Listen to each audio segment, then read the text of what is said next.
Spectator. And it's lovely to welcome you. Thank you for joining us on this very sunny day for this tasting. If I can ask you to keep yourselves muted, if that's okay. You're welcome to leave your camera on if you want. I mean, you can leave it on or turn it off, whatever. But if you can be muted, it can be a bit noisy when we get cracking if your volume's on, your sound's on. So if you don't mind muting yourselves, that would be helpful. Of course, you're always welcome to unmute yourself to ask a question, though the favoured way of asking a question is to type in the chat box at the bottom, and we welcome questions. So do type a question in the chat box and I will present it to our hosts if it's relevant at the time, or we'll save it up for the end. But feel free to ask as many questions as you like. And as I say, welcome to this tasting of Bordeaux left bank, right bank. And I'd like to introduce Jean Michel Garcion and Hélène de Schepper. Jean Michel, Hélène, give us a wave. Hello. Who are talking to us from Bordeaux. It's the de Schepper family own 5 estates. So Hélène, of course, is from the de Schepper family. They own 5 estates, and we're going to be drinking or tasting 3 of the wines today. Jean Michel Garcion is the general manager and the head winemaker of the 5 estates and has been with the company for some, gosh, I think it's 30 years. And Hélène has been with the company for about 10 years, looking after PR and marketing. So, and Hélène, we're really thrilled that you've joined us. Everybody, it is very hot here. I'm in Brighton and it's a lovely warm day and people are wilting in the heat. But Jean-Michel's just told me it's 40 degrees, which in old money is 104 degrees in Bordeaux. So, you know, if you think it's hot wherever you are, it's considerably hotter in Bordeaux.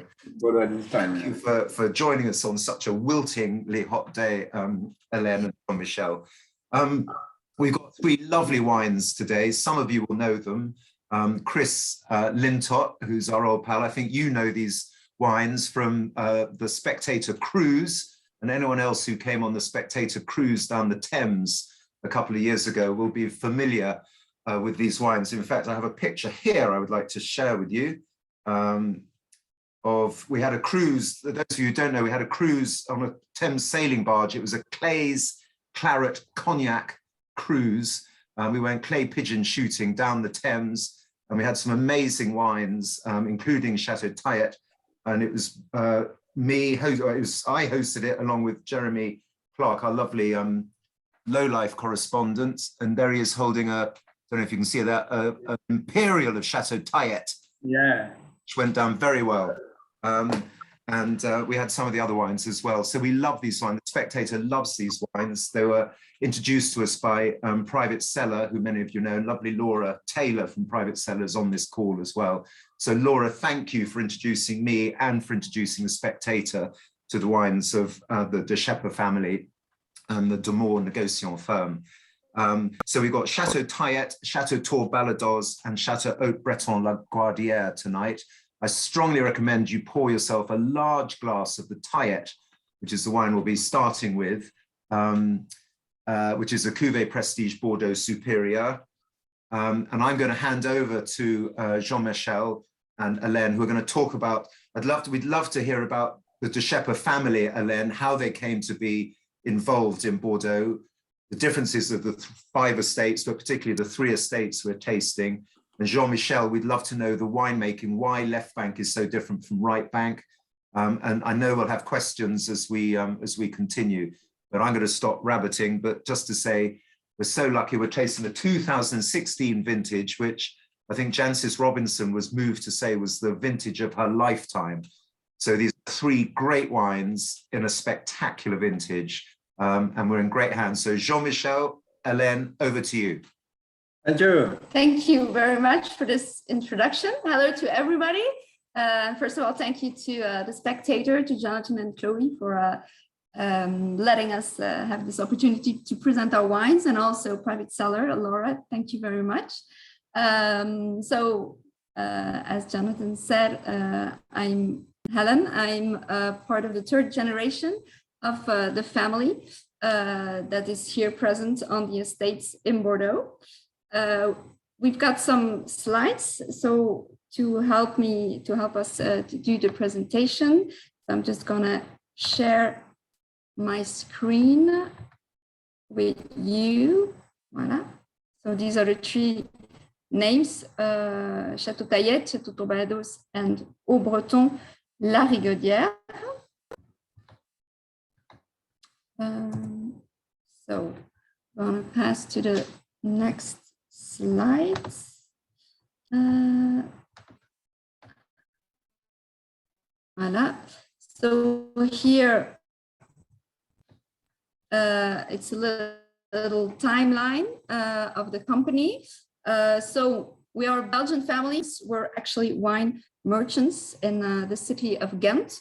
And in 1950, the story began here in Bordeaux when we bought our first chateau in Saint-Emilion. So that was Château Baladoz. And in 1964, my grandparents decided to go on the other bank and to buy a vineyard in the Margaux appellation, and that was Château Breton, Larigaudière. So time went by, and little by little, they passed on the company to their two sons. So that was my father and his brother. So my father Jacques and his brother Firmin. Fortunately, Firmin, he lost his life in a plane crash, and so my father went along on his own. And that's why our vineyard in California that we had bought in the 70s, we couldn't afford it to keep both of them. It was too much work to have the vineyards here in Bordeaux and in California, in Napa. So my father decided to sell the vineyard in Napa and to continue and to focus on our vineyards in Bordeaux. In 75, we founded the negotiant company here, which is called the Mour, to be able to sell the wines of our several vineyards in Bordeaux. Then in 1992, we bought the vineyard of Château Tayet in the Médoc region. So that's the third wine. And that was the same year where my father met Jean Michel, that is still here today. So maybe you want to tell a bit about your personal history? Yes, please. Hello, everybody. I'm very happy to meet you, all of you today or tonight. I start my story with the Schepper family 30 years ago. But before, I spent quite 9 years in 15 different countries, winemaking, flyer winemakers. Is that it? I was on the south and north hemisphere. I was working in Germany, Italy, New Zealand, Australia, often different parts of South America. So, and I met Jacques de Schepper in 1992, and we start the story together. So please continue with back home. So in 2004, then finally we bought our fifth and last vineyard, Château Lacombe, which is also in the Médoc. And a year later, we started to develop our export markets. So that was also a big step for us. Because we went to explore the entire world to go and sell our wines. And then finally in 2018, because of the vineyards that we lost in Château Tayet, because we weren't owning them, we had to buy new vineyards for the production of Château Tayet. So we bought 30 hectares of vines in Entre-deux-Mers. So we still have a little part of vineyards for Tayet in the Médoc, but now today a big part is in Entre-deux-Mers. But the vintage that we will taste today is a 2016, so that part will be entirely made with the vines that we have in the Médoc. So that's a bit the story of where we are. Maybe you can today. present it. Yes. The family. So on the pictures you see the you see the family. So my father is the one but in the middle next to me. And then the first one starting from left is my cousin, Olivier. Then my sister, Nathalie. We have my father, me, my cousin, Isabelle. And then last one is my brother, Laurent. So Olivier is also very present here in Bordeaux on the estates, but he lives in Belgium. And my cousin Isabelle and my brother Laurent are working in the company in Belgium. And so I'm the only one, so that is here living in Bordeaux. I made this decision in 2013, so it's almost 10 years now that I'm here. And I'm in charge of the entire communication of the group, the marketing, and I also started when I arrived here to open the estates to wine tourism. So we developed also this activity in Saint-Emilion and in Margaux. We welcome visitors. We do tours all year round from every day of the week. So that was also very interesting to be in charge of. Voilà. So then here a little map to situate the 3 vineyards. So as you maybe all know, in Bordeaux we have 2 big areas. You have right bank, everything that's on the right of the Gironde River, and the left bank. So maybe Jean Michel wants to say a bit about the difference between both banks. I don't want to be too boring, but maybe you know that perfectly. But very shortly, I will explain why Bordeaux wines are so specific. Because we are very close from the Atlantic side. Médoc, for example, is between 10 and 30 kilometers away from the Atlantic. Gironde, which is a big river, joined from 2 smallest rivers, La Garonne and Dordogne. And what's very important for the Médoc is the altitude. Altitude between 6 meters and 30 or 40 meters from the sea level, which is very low. And there is also very interesting things that you can see on the map is that we have different lakes inside the Médoc's peninsula. Ourtin and Lacanau, the Bassin d'Arcachon, and the Étang de Cazaux. And all of this, there is a lot of water, which means that we have a very high agrimetry all the year, during all the year, which brings the very interesting ripeness of grapes with not so very high level of alcohol. But later we can that maybe better explain when we test the Breton Larigaudière. And it's quite interesting to compare with the right bank, which the soil are different also. And because the soil are different, because the altitude is a little bit higher, we have almost more mellow on this side, on Cabernet Franc, which are at the opposite on the Médoc for the different appellations, village appellations like Margaux, Pauillac, and Pessac. Cabernet Sauvignon is one of the most famous grape variety in this area. So Bordeaux is about 65 different appellations, 114,000 hectare vineyards. On each appellation, you have really a different kind of characteristic, soils, climate, and which is very interesting that sometimes you can drive only a couple of meters or 1 kilometer and find totally different kind of soil. For example, in Saint-Emilion here, in our property in front of Baladoz, we got 6 different grounds. In only 1 row of vine from 150 meters long, you can find 5 different five types of soils. On each of them, with the same grape variety, you can have a different kind of taste of grapes.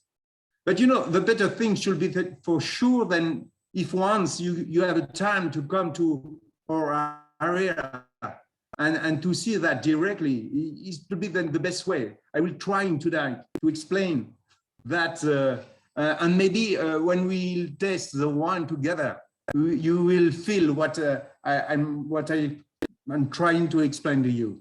So we are on the 45 parallels in Bordeaux directly, which is for sure one of the best situations of the world to produce very interesting wines.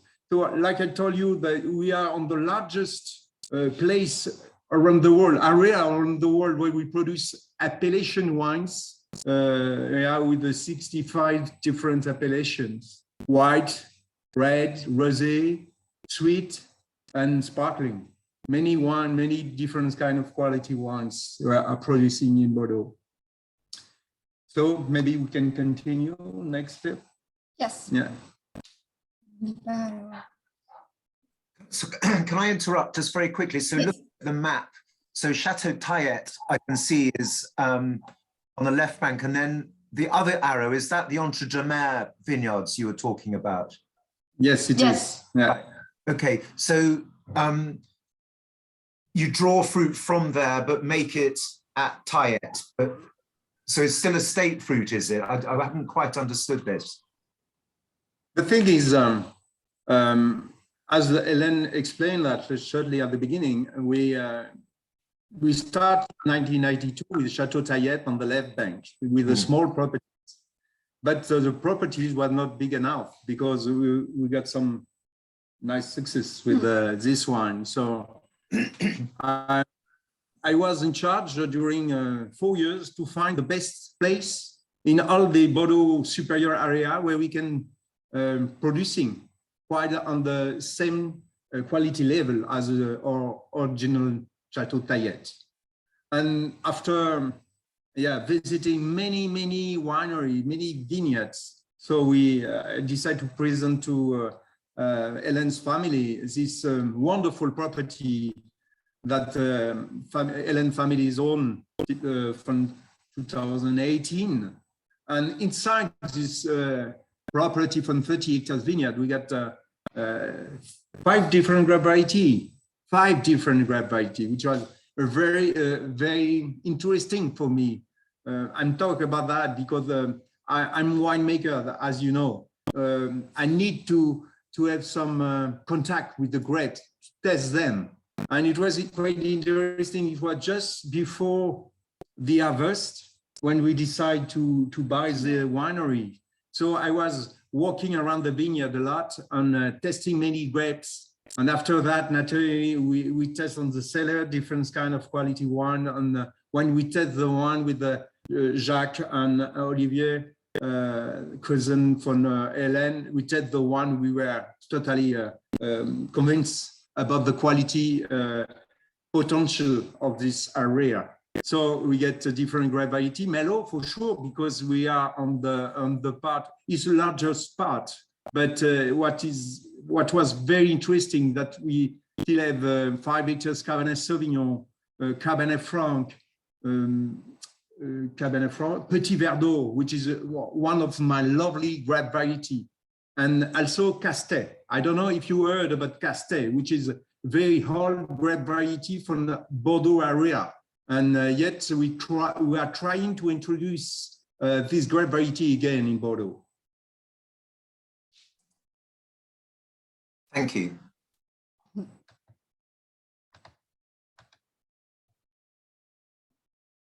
Yeah. So this is a view of the vineyard, of the vines of Château Tayet that are situated in Entre-deux-Mers. And so with also the cellars. So the cellars were very nice. So that was also a big part of the reason why we bought the property. It was operational immediately. And then we have a little map where we show where the different plots are situated. So they're all close together.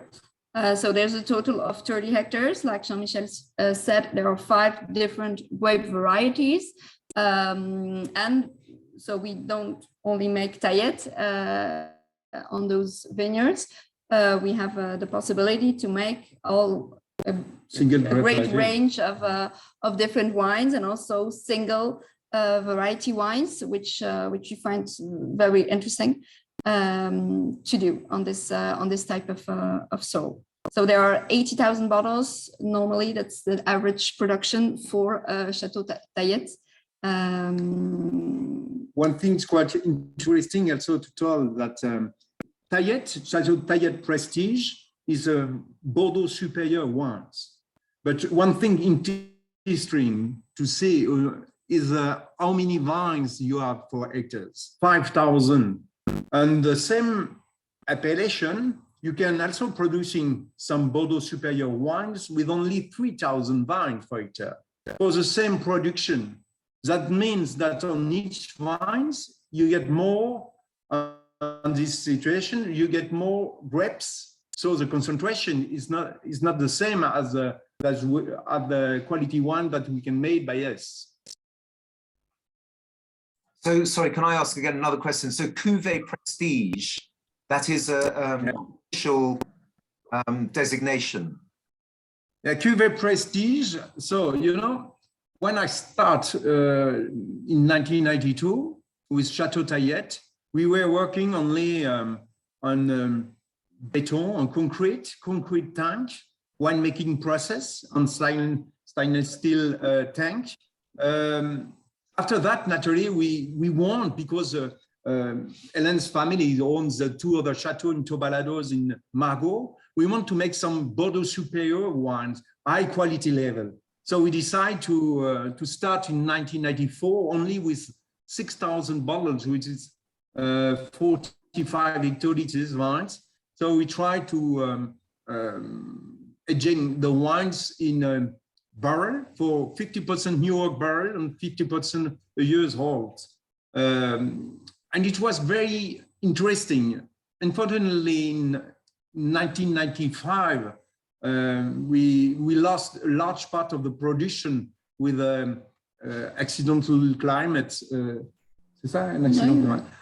And then I tried it again in 1996 with 15,000 bottles, and yet the average production, as Hélène told, is 80,000 bottles a year. Yeah, everything is aged in barrel, and 12 months, and for 15 new oak barrels. On oak from French, a large part, but a small part also from American oak.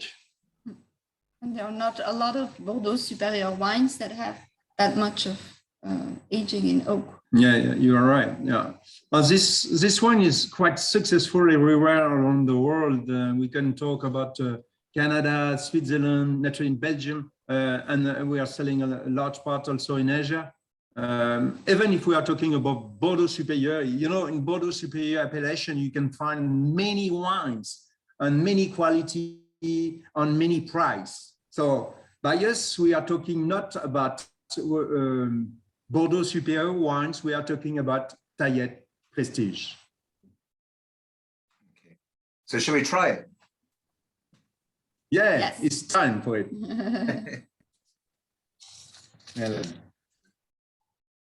So it's 2016, which is for me, for sure, one of the beautiful vintage that we produced during the last decades.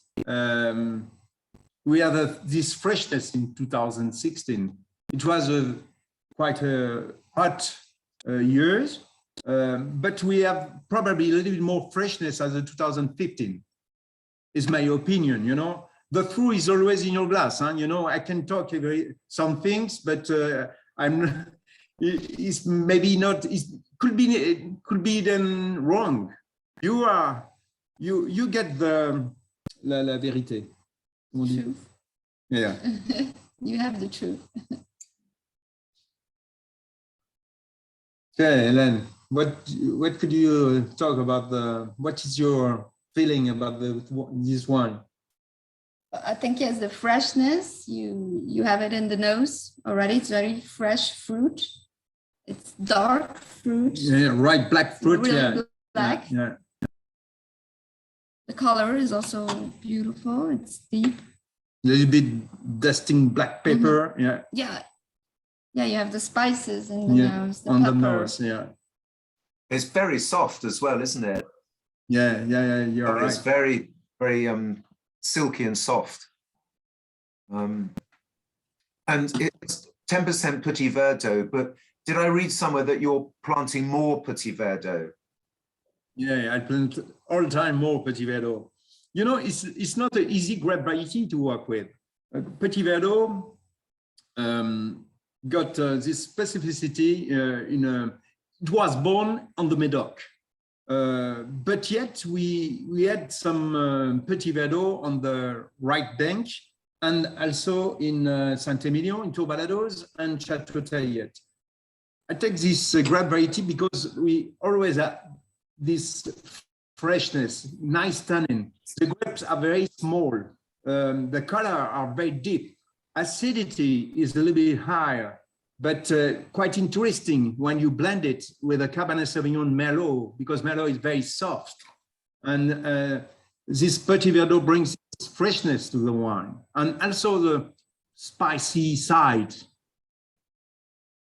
So you wouldn't, if you're planting more Petit Verdot,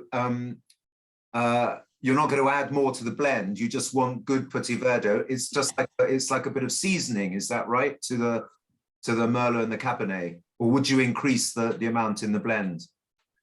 And not all time. You know, the fruit is always every year when we have all the different quality of wine before that we blend it. By us, in all of our properties, we blend our wine just before bottling. We age all the wine separately, barrel or tank and so on. At the end, we test maybe between 20 and 60 different kind of wines, and we decide on the blend. Often, I'm decide to be a little bit on this same quite of percentage of Merlot, Cab Sauv, and Petit Verdot, but this kind of thing could change depending on the vintage. But Petit Verdot, when we plant more, because as Hélène told before, that we made some single grape variety, also from Petit Verdot, which is very interesting and quite rare. With these grapes, it's quite difficult to make separately. This grape variety should be really be right to make it separately. Right. And the other grape variety, was it Castaigne? Castaigne. It was I don't know if you have been in the Bordeaux area, but it was there is some village whose name is Saint-Pé-de-Castaigne, and this grape variety is coming from this village. But you know, during the last 40 years, it disappeared totally because the quality and the typicity of the grape variety wasn't on the opinion of this time.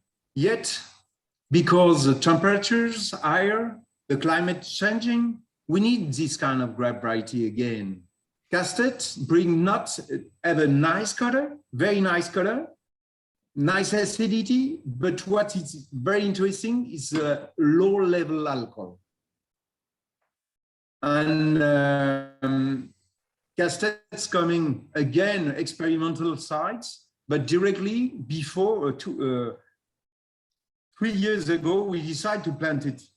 Even if we, at the beginning, we didn't blend it on the Cuvée Tayet Prestige, we made it separately to see how the wine evolved. So to see the quality after a couple of months, year, and so. And after that, when we will be authorized by the government to blend this grape variety with the other, we will do it. Are any other estates trialing this grape variety? There is only a few of them, and you know, the Bordeaux and Bordeaux Superior ODG, which is the organism who is in charge of the rules of the Bordeaux Superior, and he they decide to introduce this new grape variety just a couple of years ago, 2 years ago only. So there's only a few wine growers who got this grape variety inside. Right. And can we just ask about change? So today with you, it's 40 degrees, which seems extraordinarily hot.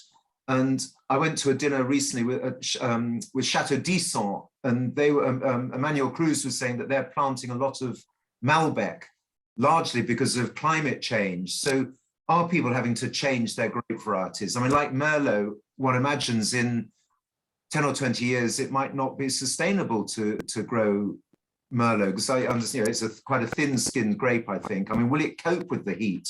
Will Bordeaux be very different in 20 years? But you know, Jonathan, Merlot was planted a lot during the year 80s to the years 2010. A lot, very lot. Why? Because it is an easy grape variety. Very, comment on dit le cycle végétatif, végétal? Vegetative cycle. The vegetative cycle is short. That means that you don't have to be afraid about the end of the year. The temperatures, the climate changing. So what it was interesting is that it's not so a difficult grape variety to growing up as Cabernet Sauvignon, for example. With the Merlot, easy you can producing 60 hectoliters per hectares, and the wine could be very good, easy to drink, fine, round, easy to drink. Cabernet Sauvignon with 60 hectoliters, which is for sure totally a different kind of wine if you produce it with 30 or 40 hectoliters. So Merlot is easy to make, bring easy wines. For me, kind of wine that we can make in many parts of the world that I made myself before. Cabernet Sauvignon is not the same things, you know, my friend. Cabernet Sauvignon is very hard to do it. And there is, for me, no place around the world where we can make good, right Cabernet Sauvignon with a so low degrees alcohol, as in Medoc, for example. And it's for that too that we planted also Cabernet Sauvignon in Saint-Emilion by us, to bring this freshness, this character. So. Laura Taylor says, I know I'm biased, but to get a Bordeaux Superior that can age for 15 to 20 years makes this such good value. And we buy it in magnums too at home. And I have to agree, I mean, this is, I think it's 16 pounds a bottle. And I'm biased too. I love this. When we first had this, and I can't remember which vintage we had, Laura might remind me, on our cruise, and we had it in the Imperial. And you know, I'm a great believer in the bigger format, and anyone who's Spectator lunches know I bang on about the beauty of magnums and Imperials and so on. But this in the Imperial was delicious, and I just think this is extraordinary value for a little over 15 pounds. It's amazing. And the fact that you say it'll age for so long, I think it's just great value. I really do. Yeah, and as you told that, you know,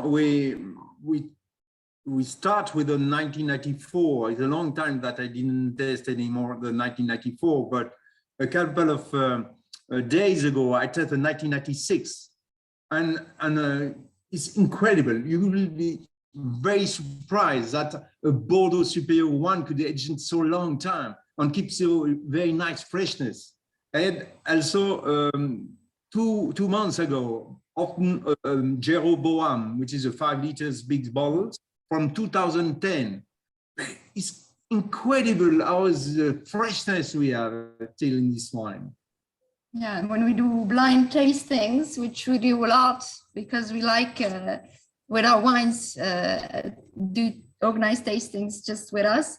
And then when we put a Tayet amongst the bottles, we are always surprised after the blind tasting that it was the Bordeaux Superior. We always place it in the higher segments and in better appellations, and other people as well do so. So yeah, we were always surprised with the quality. No, it's very sophisticated, I think, for the price. Listen, JC asked the question.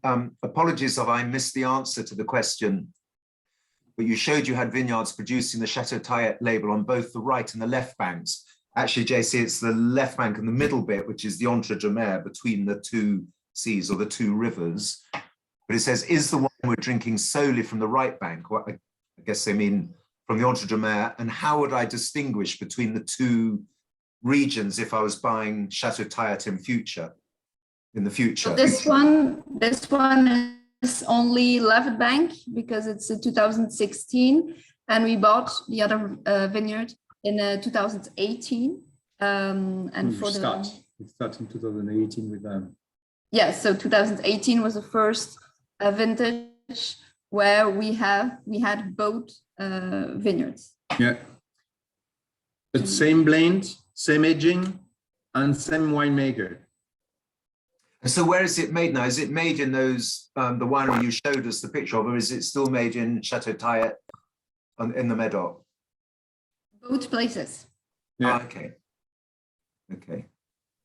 Laura says, thanks, Laura. It was the amazing 2010 we had on the Spectator cruise. It was amazing in an Imperial. It was just extraordinary. Yeah. And an Imperial is what? That's 8 bottles, is that right? An Imperial? 8 bottles, yeah, right. Yeah. Yeah, Low Life wanted to run off with the bottle, I think. He was very happy. He was cradling it like a baby. It was really sweet. But delicious. If anyone wants to put their comments about it, so I hope everyone else enjoyed it as much. As I say, I'm not on commission or anything, but I just think for £15, this is extraordinary value. Yeah. Very sophisticated Bordeaux. And the original bit of Tayet, am I right that you're very close to Tert Rotebeuf? Is that one of your neighbors? Because you have some we are neighbors. Yeah, we are between. Sorry? Tert Rotebeuf, it's yes, that's for Saint-Emilion. Oh, okay. Yeah. But for the vineyard of Tayet in the Médoc, yes, we were very close to the Morgau appellation. So we had a vineyard of Château d'Ozac, which was next to our a plot of our Château Tayet. Right. Okay. Perfect. No, well, I think that's wonderful, and yeah, what great value.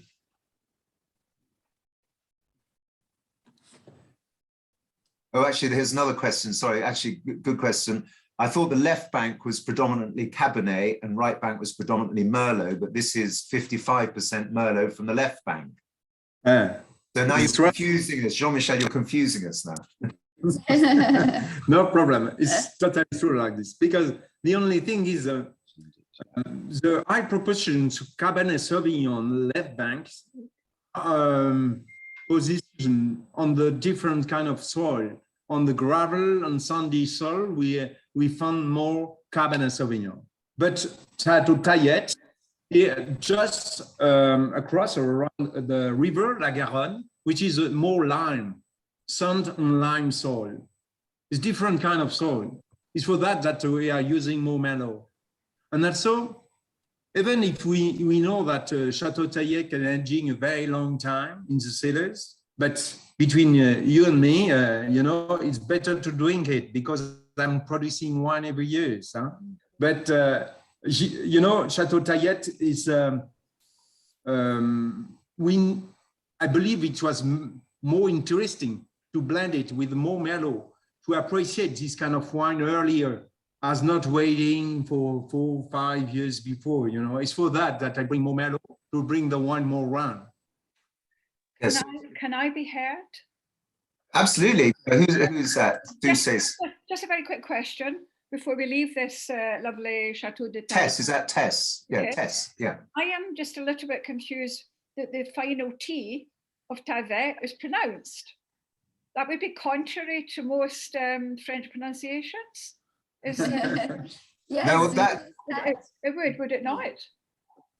Jean Michel, Château de Tayet, but it's Jean Michel will explain. He's from the Muscadet region, Ah, And not for Well, there's a Muscat. T on the end, but Jean-Michel, you explained, because you explained this exact question test earlier. So Jean-Michel, you Yeah. explain. You know, the pronunciation of the last T yes. is depending on which area you are coming from in France. Okay. For example, I'm born in Muscadet area, and we never pronounce Muscadet. But here in Bordeaux, Right. we want to pronounce everything, every letters. Yeah. So they pronounce it Château Tayet. Normally in Belgium or in Brittany, South Brittany, where I come from, we didn't pronounce Château Tayet, the T at the end. Yeah. But because we are in Bordeaux, I pronounce it with a Tayet. It's a bit like Gigonda versus Gigondas. Yeah, you are right. But- You don't know. But you know, probably mostly on the south of France, people are pronouncing more the last letter Final consonant. as at the north. Yeah, yeah. Okay, that's super. Thank you. Just No, one. good. Pleasure. That's a good question, but also think of it like it's Moet et Chandon, not Moe. So Moet, and it's a Moitié son nom, yeah. hard T, yeah. But that's a good question, Tess, and I asked it only half an hour ago. So, so anyway, I think it's a thumbs up for Château Tayet. We love this one, Yeah. and it's Okay. very popular at the Spectator. Great. So we will Actually, I'm just going to ask pass on Laura. to Sorry, I'm just going to interrupt very quickly because this isn't a sales exercise, but all these wines are available from private Cellar, and there is a discount of 10% if you use the code Spectator10. And I'm just going to ask Laura to type in the answer to this. Laura, do you have it in magnums? Because I think, I'd like to know how much the magnums were if you had magnums of this. I think it's amazing. Anyway, we can move on to Tour Baladoz. Oh, Hélène. so yes, so Tour Baladoz was the first vineyard we bought in 1950, as I said, by my grandparents. It was 4 hectares by the time, but through the years we could buy some other plots in the 1980s, and so today we have more or less 8.5 hectares here for Château Tour Baladoz. So the big part of the vineyard is really on top of the limestone plateau of Saint-Emilion. So soils with a lot of limestone, and then 30% is on the slopes of the plateau where we have limestone and a bit of clay. So that's what you see on the picture. You see the part of the vineyard that is on the slopes, and you see the old house of Château Tour Baladoz with the little tower. It was really in 1980. No, it wasn't built in 1911. 1911. Yes, that's the time when I think all the chateaux in Bordeaux was Bring a tour. to bring a tower to the building, to be able to call it chateau. It made a bit more chateau kind. And then on the right you see the cellars, and so the bigger part of the vineyard is behind the house where we have the limestone plateau. So here a bit more of the Saint-Emilion region. So we of course are in the purple part, and I made a little circle of where is situated Château Tour Baladoz, and so with around us the other appellations which we call the satellites: Saint-Georges, Saint-Emilion, Puy-Séguin, Saint-Emilion, Montagne, Saint-Emilion, Lussac, and La Lande de Pomerol. And then, of course, Pomerol and Fronsac that are a bit further away.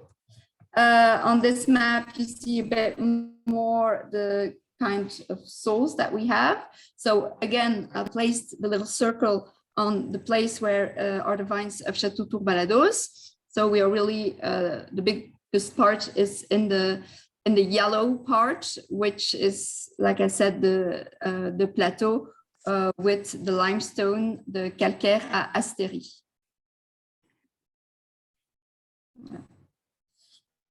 So here, still a bit closer, we have all the plots of Château Baladoz.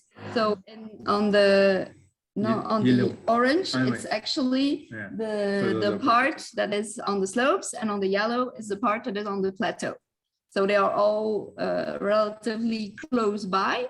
So that's a good thing. It's quite an advantage. As you can see on the map, you will see the different neighbors that we have, very famous of it. La Mondotte, Terre-Trottebœuf, Pavie, Troplot-Mondo, Belfond-Belsier, Larcis-Ducasse. Yeah, very famous. So for sure, we are on probably one of the best part of Saint-Emilion area. Yes, we have very neighbors. How far from the town of Saint-Emilion are you? Around 3 kilometers? Oh no, 2 kilometers on the road and probably 900 meters if you fly. Right.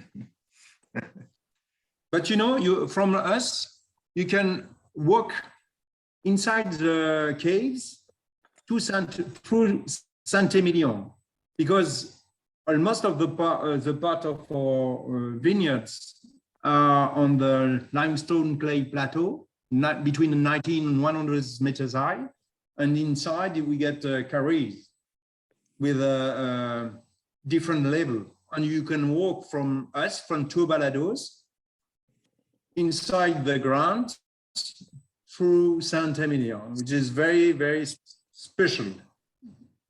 Wow, that sounds extraordinary. And do you use that as can visitors come and do that? I mean, is that part of the wine tourism experience? So not yet, because, well, they are quite big, and so we need to to make them secure, to have the right authorizations to bring people inside. But it has been for many years a project, because we think it would bring a real plus to our tour, to have the visitors inside the limestone quarries, because it explains a lot about our terroir. It explains a lot about how we make the wine at Tour Baladoz. So yeah, it will be very interesting one day to be able to do that. And when we go into the quarries, what's really amazing is that we see the roots of the vines that go through the limestone rock in search of nutrients, in search of humidity. So yeah, that's quite interesting. Yeah. Quarries. And am I right that you have a shop and a cafe or a restaurant at the Tour Baladoz? So at Tour Baladoz, yes, we have a shop. We have there's a terrace with an amazing view overlooking the vines, where people can just come around and have a glass of wine. So we're kind of a wine bar, and we are, like I said, we are open all year round for that. Mm-hmm. And is that quite a new thing in Bordeaux? Because Jean Michel, you've made wine all over the world, particularly in the New World. And if you travel to New Zealand or South Africa, every winery has a restaurant, a shop, a cafe, whereas French vineyards seem to have ignored that for a while. I mean, are you leading the way? Is this a new thing? You know, the thing is changing. When Hélène's family owned the winery in Napa, we got it. We got this restaurant. But you know, when I'm come a long time ago in Bordeaux, you know, everything was closed. Every chateau, you cannot introduce any chateau. You cannot go into the chateaus. Everything was closed. It was very difficult to have any visit inside. Yet when Hélène's come, we decide really to start a new project. And you know, I told you that I'm coming from Muscadet area. And I still remember the time by home that my father and my mother, we say people during all the day, even it was late on the evening or on the weekend, all time our door were open.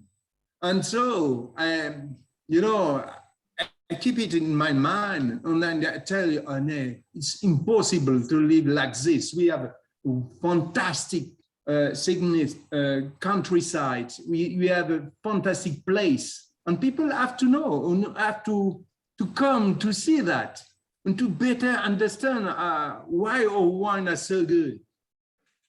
But when you are not famous, you know, when you are not famous enough, you need to bring the people to you and explain that to them. You need to take a bottles and take the wine with them and explain that everything. It was in the heart of our project of wine in tourism. You make it sound so obvious, and certainly if you, as I say, if you travel in the New World, everywhere has shops and cafes and restaurants. It makes complete sense. So has it been a success for you?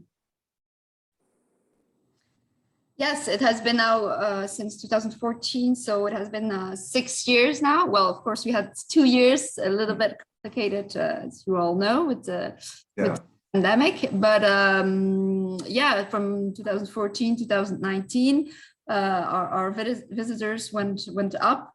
So yeah, we today we really have a dedicated team on the property, which is there to do the tours, to receive the people, to organize events, and to bring people here on the properties, not only to do a visit, but to come one evening and have a drink, and we have some music, we have some animations. Yeah, it's amazing.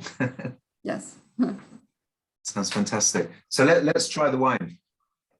Yes.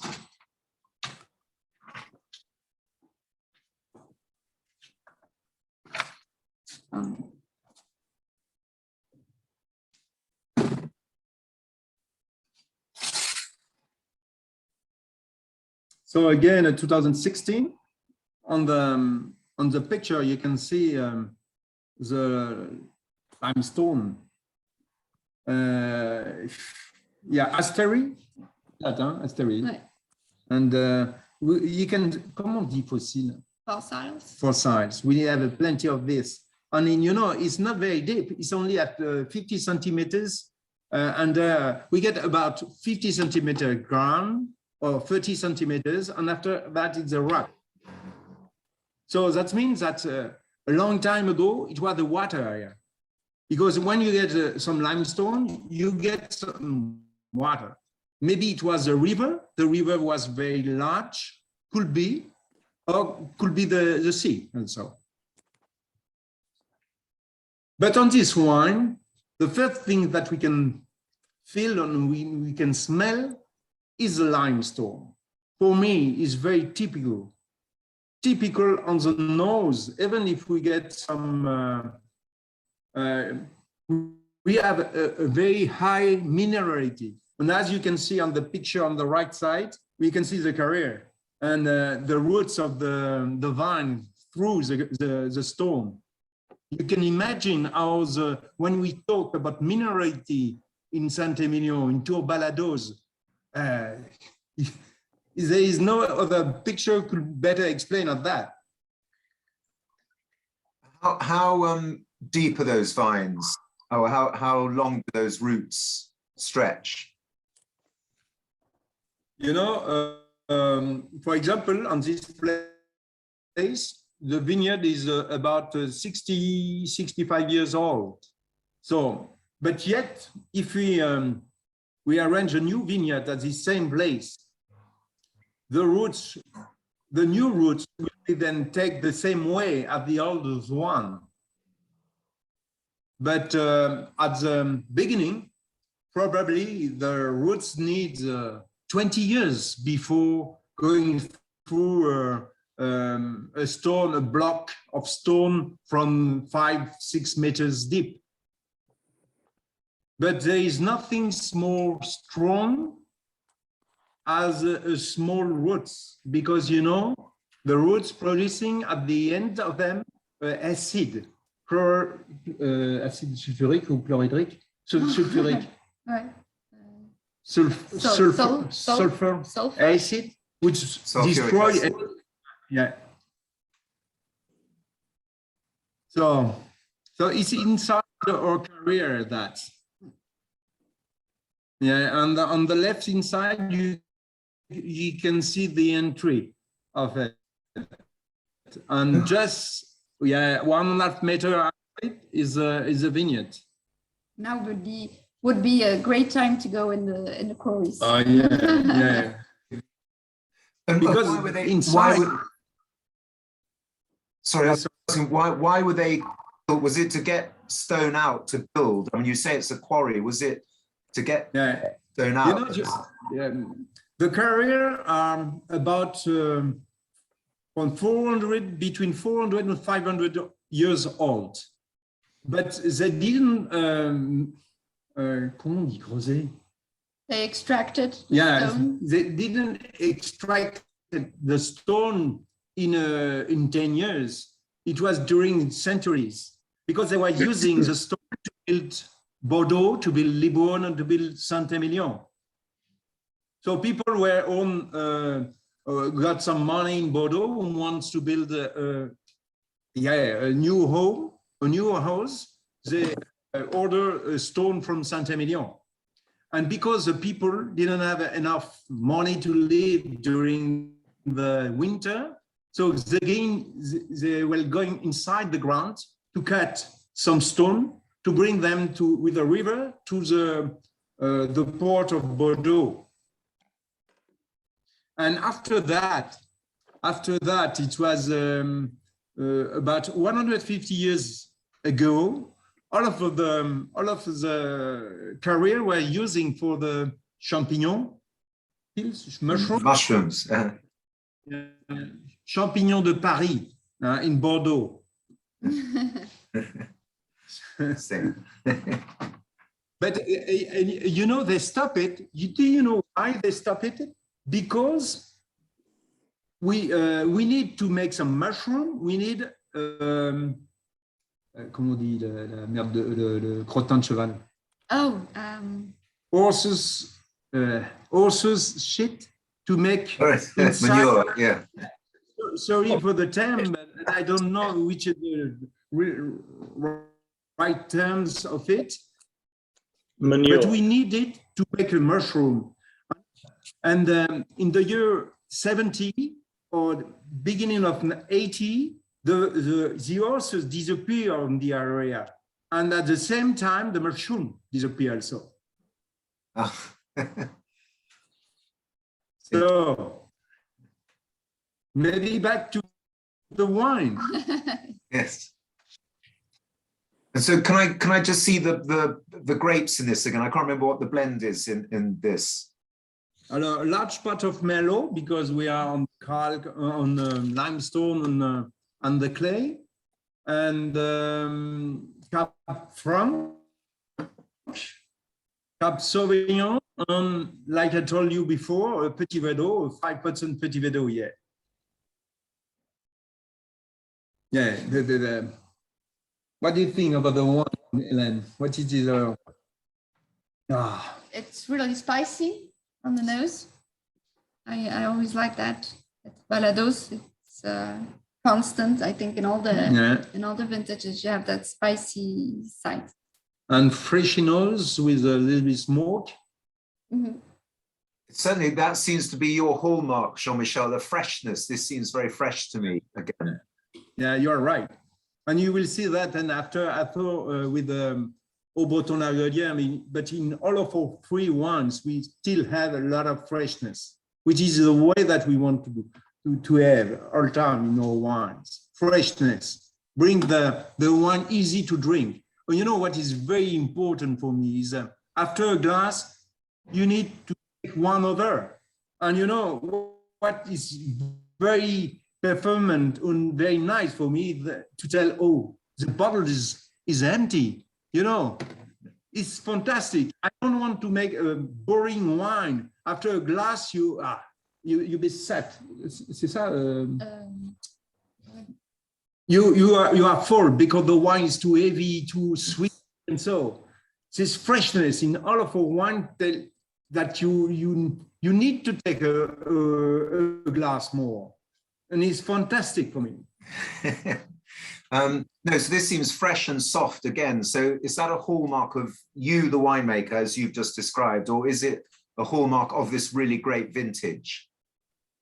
You know, we test the 2016, but tomorrow we can coming back with 2015, 2018, 2019, and we will see that in all of our wine, even which vintage, we keep this freshness. Naturally, you have, it's not the same wine, it's not the same vintage. We are not blending the different vintage together. We keep the way of each vintage, but this freshness, not marque de fabrique. Yes. Yeah, you know, it's proper to the winemaking of Jean Michel, to answer the question. It's really we find that on every vintage and in all of our properties. So yes, it's the kind of winemaking that we like. So. And also, all the Merlot, again, so much Merlot, it does make it very approachable now. I mean, I think this is delicious now. And I know you say it'll last 25 years, but I love it as it is because it still has youthfulness, but it is so soft and mellow almost. Yeah, it's a wine from 6 years old, but really very fresh, huh? Incredible fresh. You know, what is the wine probably that I was made before 30 years ago, that yet we can appreciate the wine in 20 years or 25 years. But I believe that the one that we made with the team here in Baladoz, Breton, Tayet, all the wine are more easy to drink earlier. It's a big changing between the one that we are making yet and the one that we are producing 30 years ago. And is that a demand from consumers that people want to drink their wines earlier? Because it does seem extraordinary that in Bordeaux, we buy the wines and we sit on them for 10 years before they're ready to drink. Is it the market? Is it the consumer that says, I don't want to wait that long? You're right. You know, I don't want to make only wine to drink myself. It's not the way that we want to go. So we need to make the wine to be easy to drink for everybody around the world.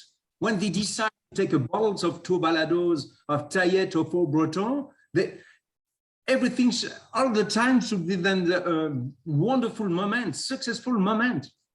Some people prefer the wine more on the freshness, more on the fruit, young fruit, black and red fruit. People prefer the second time between 10 or 15 years. And there is all the time a couple of people who want the wine drinking after 30 years. So we have not to forget when we make the wine, we have not to forget that the could be in front of us, customers could age a wine for 20, 30 years and also want to open the bottles of next Christmas, you know? That's important. Naturally, you will feel a different moment, but for sure you will have a great instant. Well, I think this is lovely, and I think again it's great value. This is $29.95 at private cellar, which I think is pretty good for a Saint-Emilion Grand Cru from such an amazing vintage. So I hope everyone else is enjoying it as much as I do. If you want to type in your comments, please do. I think it's lovely. You know, nice tannin, very fine tannin, very fresh and very and so long. The aftertaste on each wine is very important. The aftertaste. Sometimes for me, it's most important to have to take a long time on the nose, on smelling. Yes, naturally, you need a drop of wine inside your mouth to taste it. But what is very interesting is that when you don't have any more the wine inside your mouth, and you still have the flavors and aromas. Yes, it's got a really long finish, hasn't it? Taste it. Lovely. Well, listen, we've got about 10, 15 minutes. So should we try the next one? And Laura says they have magnums of this as well. Thanks, Laura. We'll, at the end, I'll round up the details about the Tayet and the Tour Baladoz. But yeah, so let's go back onto the left bank with the HBL. I think you call it HBL for short. Yes, yes. HBL. It's a bit better than Haut Breton, Larigaudière, or Haut Breton. Sometimes we also say just Haut Breton. It's quite similar as one other name, which is, I believe, Aubryon. I've never heard of that. Where's that? Yeah, that's why also in the logo, Larigaudière, we put it in a shorter and a smaller because, voilà, to really put forward Haut Breton was easier for people to remember and to pronounce. So here the situation is a bit different. So we bought the Château Breton Larigaudière in 1964, but when we bought the vineyard, there was only 2 hectares. And so it was throughout the years afterwards that we were able to buy plots here and there, but not all together. So that's why the vineyard is a bit spread out in the appellation. Most of the plots are situated in Soussan, which is part of the Margaux area, of course. And another part is in Arsac, which is also part of Margaux appellation. And here again, you see we have as neighbors some big names of the Médoc, Château Lascombe, Rosan-Ségla, Château Giscourt. Yes, the specificity in the Médoc is not the same things as, for example, in Saint-Emilion. Like Hélène told, there is many chateaus. Here we have only a few names, but only in Soussan is one of the 5 villages of the appellation Margaux. There is 37 different owners. Quite all the Grand Cru Classé from Margaux appellation, which are the 21 Grand Cru Classé in Margaux, and quite all of them got some plots in Soussan. So you can see on the second picture, you see Lascombe got a big plot from 10 hectares vineyard, and yeah, it's producing naturally. Is very nice soil, very terroir in this place, in Soussan. So the chateau you see on the picture in the middle is right in the center of the village of Soussan. So here, of course, we're not on the limestone, we're on left bank, so we have soils of gravel with some clay, and so also as the vineyard is spread out, we have a lot of different soils. Yeah. It's not the same in Breton than in Arsac. So that's what makes it interesting, is that we make different wines in the 2 different villages, and then by assembling all of that, we obtain more complexity in the wine. And as you can see on the left inside, there is also limestone. There is a part of limestone. There is not too much, but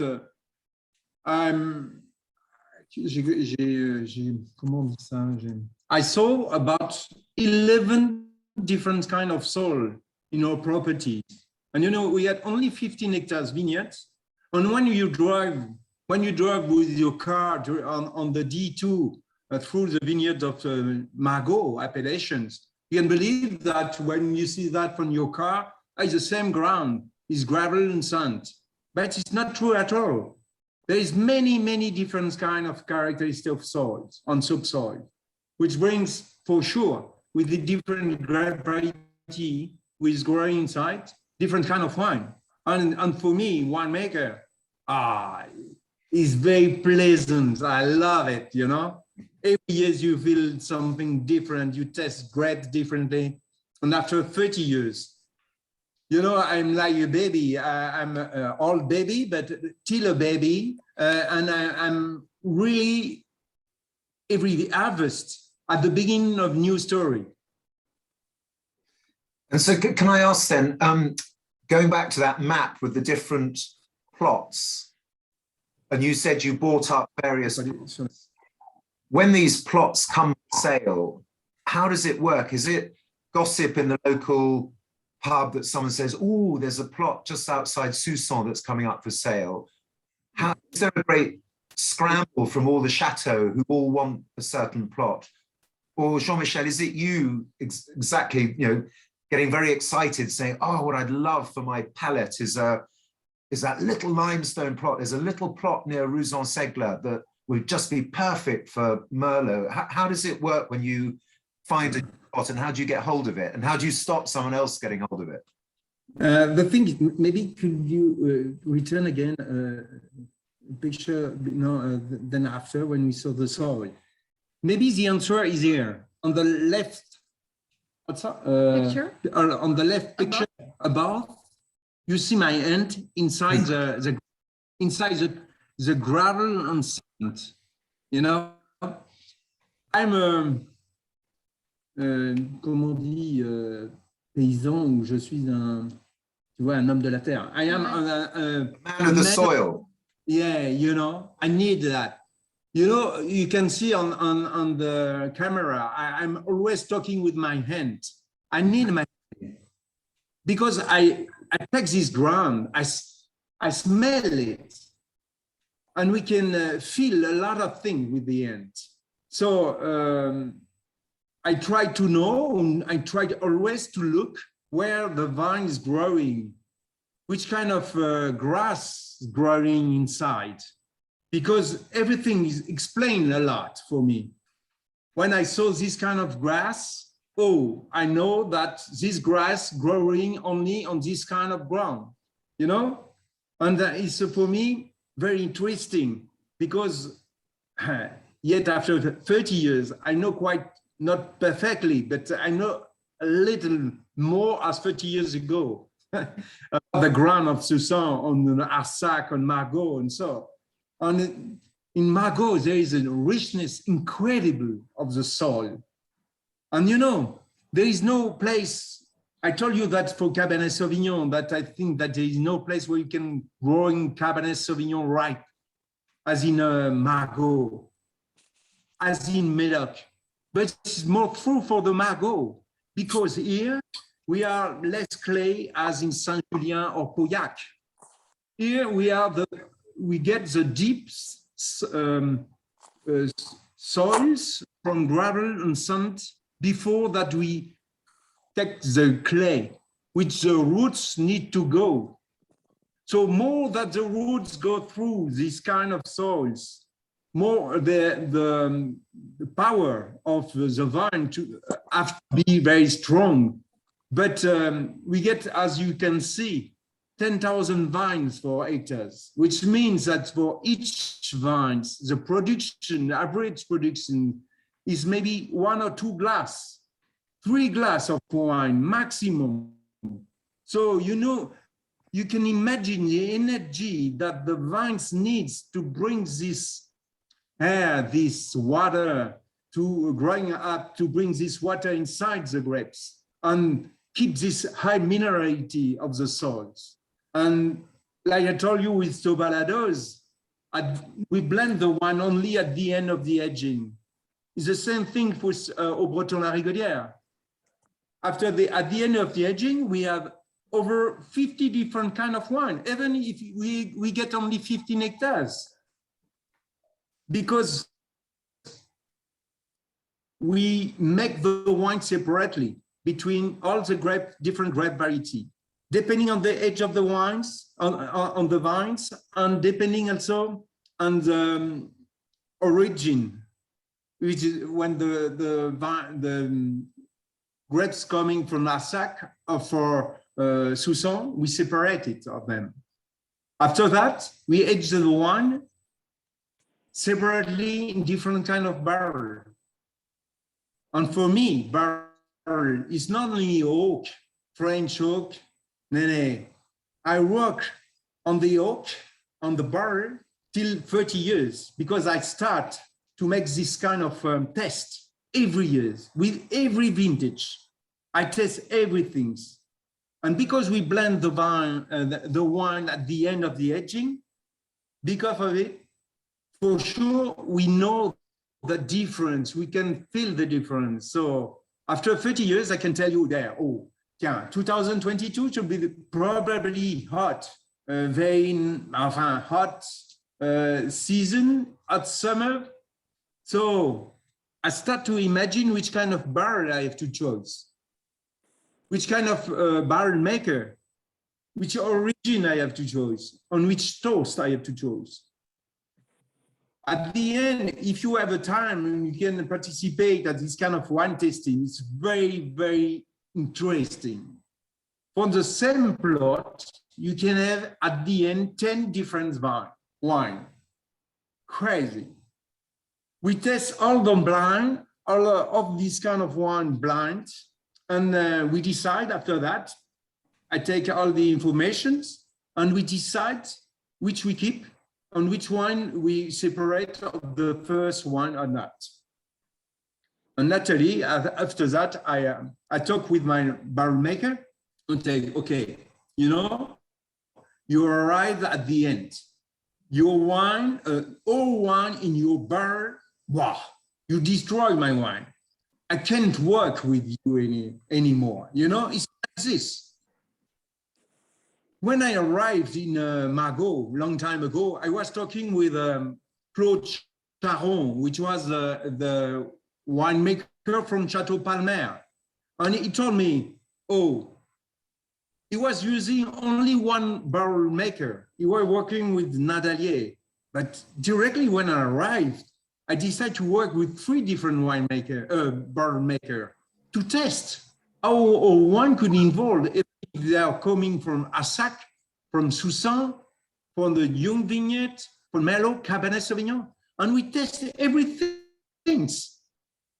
And I tested during all the last 30 years. So aging wine in barrel, even if we are talking from Tayet to Baladoz or Margaux, for me, there is no year, no vintage. So I tell, okay, I take my book and I tell, oh, okay, we have to decide on use this name, depending on the feeling of the vintage. And we decide at the end of July which kind of barrel we will buy. And during the harvest, I decide of the toast of each barrel.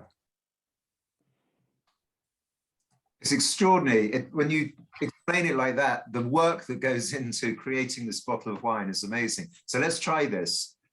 Yeah, important way. No, but it is amazing. It then makes the price of 30 odd pounds very cheap when you think blending, the work, the toasting, barrels and everything is extraordinary.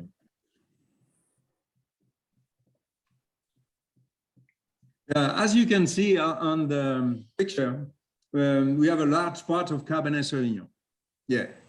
When I arrived in Margaux, I'm falling in love with this grape variety. For me, in red grape variety, there is 2 wonderful grape variety, difficult to make, but could bring the huge one is a Pinot Noir and Cabernet Sauvignon. The kind of wine that you can, it's very difficult to make it really good. We know that probably there is a large part of very nice Pinot Noir coming from Burgundy. All of them are not often always very good, but you can find probably the top of them in Burgundy. For me, it's the same thing with Cabernet Sauvignon. Maybe more difficult with Cabernet Sauvignon because I work in Oregon and I make also very nice Pinot Noir. Also in New Zealand, in Tasmania, we can make in Germany make wonderful Pinot Noir. But Cabernet Sauvignon, tell me a part of the world where we can make a Margaux wine, a wine from Cabernet Sauvignon with 12.5% alcohol, ripe, totally ripe, tannin, slap, easy to drink, with not any ton of green pepper? Because I test some Cabernet Sauvignon in part of the world where the one was Cabernet Sauvignon with 15.5% alcohol. But even if it was 15.5, the grape wasn't ripe. You can have a high concentration of alcohol without any ripeness of the fruit. What is the ripeness? The ripeness, when we are talking of white or red wine, is always the skin. Is the skin. The most important things from the grapes is the skin. We have to protect them like horse skin, but we have to protect its base. We have to be careful during all the maturity. When we work very hard into the vineyard, we protect them during all the maturity time, July, but we start off it in May, June, July, August, September, till the harvest, when we protect it. For sure, we bring all the high quality, all the genetic of the grape variety inside the skin. Is always inside the skin that bring the flavor of the wine, the minerality, genetic is in the skin. Jean Michel? Yeah? Can I ask a question? Yeah, for sure. The importance of the grapes being ripe and of the skin. At the moment, with this canicule at Alerte Rouge, will that have any ill effect on your grapes with the intensity of the heat, which is forecast for the next week or so? It's a very good question. You know, it's like with when I was talking about aging the wine into the barrels. People are talking like this until, okay, we put the wine into the barrels. For me, it's the beginning. We are, our choice of, when we make this kind of choice, we edge the wine into the barrel. There is many things would could come inside to bring the kind of different quality. Qu'est-ce que m'a posé comme question? Le heat, la chaleur. Ah oui. Ça pas. And on the vineyard, for the vineyard, is the same things. When I like you tell you, okay, it's very hot during the last days and probably for a couple of days more. What is important during the last 30 years, what we made into our vineyard was very important. We work into our vineyard to try to bring the best health on each vines, on each vineyard. It's like for yourself, Tess. You have to take of yourself for your health. Yeah. You have to take care of you. Yes. To be healthy, you have to take care of you. So I take care of my vineyard. I take care of the grounds. I bring some organics things inside the soil to bring the best vines, the more strongly vines. Until this kind of heat waves, so more your crop, more your crop are strong, easy for each vine to go through this event without any problems. Exactly. It's very important, and you know, we are still at the beginning of that. Yeah. We are focused with my team from the work into the vineyards. Many people believe that, okay, a bottle of wine, is a glass of wine, a bottle of wine unfinished. Yeah. No, the story beginning into the vineyards, beginning with the soil, begin with the right grape variety, right porte-greffe, on dit? Porte-greffe is the American stocks that we have under the vinifera. What's the name? Under stock. under roots. Rootstock. Yeah, rootstock. So the choice of each of these kind of things are important to bring the best, on the best place, the possibility to the vineyard to resist on the new conditions, new climatic conditions. But we have prepared the vine for it. Like I told to Jonathan before, so we choosing our grape variety to expect, probably we go with the weather all time more high, more hot. Hotter. Yeah, more hotter. So we have to choose some grape variety who can resist on it. We can bring still the freshness into our wines. It's very important for us. Oui, je comprends. Excuse me? I think je comprends, exactement. It's a very good description. Thank you. My pleasure. There is not a choice. There is many choice during all the year, on every year. Jean Michel, your passion is amazing, and I love this wine. This has a richness and a depth to it, doesn't it? And again, that freshness, softness, but it's really concentrated. This one, I love this. Oh, yeah. I'm totally falling in love with this wine. For me, it's like, wow, Cab Sauvignon, wow. Yeah. But Jean-Michel, you make wines at 5 different properties, and this is an unfair question. I'm sure everyone asks you, do you have a favorite amongst your 5 children, if I can put it that way? Or is there one that's particularly easy that you think, oh, I love going to Tayet, the wines they make themselves, it's very easy?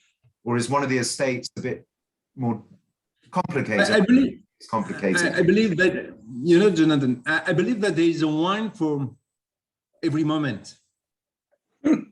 Yeah, I will not drink the same wines yet tonight as, for example, just before lunch.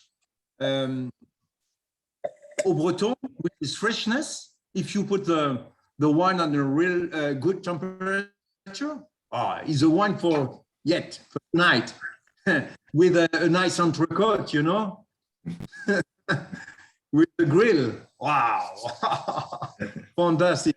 Now, I'm really love a lot Cabernet Sauvignon, but I'm trying with my team to make on each place where we are the best wine, to take the high potential of each ground, of each plot, of each grape varieties, on each blend. Only for that, I'm not talking about myself only. I'm talking about the team, about the Hélène family, Hélène herself, and all the people around us, because we cannot do it alone. We need many people to do it. And all of them are so important for me. We are working together. Well, I think your wines are amazing. And as I say, I love your passion. And I think these are extraordinary. And thanks to Private Cellar, they've been brought to the spectators'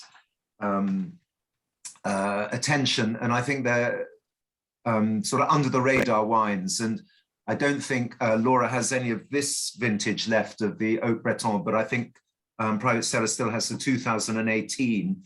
And I'm pretty sure the 2018 vintage of this particular wine won the Platinum Award at the Decanter World Wine Awards with a score of, I think, 97, 98 out of 100. These are great wines. I think this one's only, or the 2018 vintage is something like 32, 33 pounds at Private Cellar. And I'm thrilled, Laura. Thank you so much for showing these wines to us, and Jean Michel for talking to them. But Laura, thanks for bringing these wines to the Spectator. And we've drunk them before together, and I think they're delicious. But listen, we are running out of time. So I just want to say, Jean Michel and Hélène, thank you so much for showing us these wines. I think they're, as I say, exceptional. And I would just like to point out that if anyone does want to buy some of these wines, they are available at Private Cellar, privatecellar.co.uk. And if you type in Spectator 10, you get a 10% discount. And Laura did send a message. I'm just trying to see where it is. If you email Laura So that's Laura Taylor, and it's laura@privatecellar.co.uk. Or you can call her on 01353 721 999. And just about the Tayet, she has 10 double magnums of the Tayet of the 2015, and I'm definitely going to grab some of those. And she has some of the 2018 in Magnum at £37, less 10%. But these wines are great, and I'm so grateful to have had the chance to share them with everyone. Just before we do say goodbye, I just wanted to say we've got the wine school coming up. I know several of you on this call are graduates of the Spectator Wine School. We're slightly changing the format this year. We're doing masterclasses, and they're going to be advertised next weekend. And they start on the 29th of September, every Thursday until the 20th of October. And also, just very short notice, we've got an amazing lunch tomorrow at the Spectator with Sir Mark Elder CH, no less, the great conductor. And he's going to be talking about Sir Edward Elgar, who spent some time at what is now the Spectator's offices with Felix Schuster, who used to live there, and he wrote some of his music there. Anyway, Sir Mark is talking about Elgar tomorrow, and we're going to be drinking Negronis, because that's Sir Mark's favorite drink, and Chapel Down wines. And we have one seat. We've had a COVID dropout. So if anyone wants to take up that last remaining seat at lunch tomorrow at the Spectator, if you email Chloe Smith, and she's at csmith@spectator.co.uk. Is that right? Yeah, csmith@spectator.co.uk. First come, first served, but we do have a seat for lunch tomorrow. Anyway, back to you, Jean-Michel, Hélène, bless you. Thank you so much. I think the wines are terrific. I'm going to quickly call Laura and bag some of the double magnums of the Tayet before they go. But thank you so much for talking to us with such blazing passion. That's what's just been so wonderful to hear. So thank you, guys, and thank you all for joining us. I hate these goodbyes, they're so abrupt. But anyway, Michel, Hélène, à la prochaine fois. Merci beaucoup. Thank you so much. And thank you so much. Merci, Jonathan. Merci, Laura. À la prochaine. Thank you. Bye. Bye. Bye.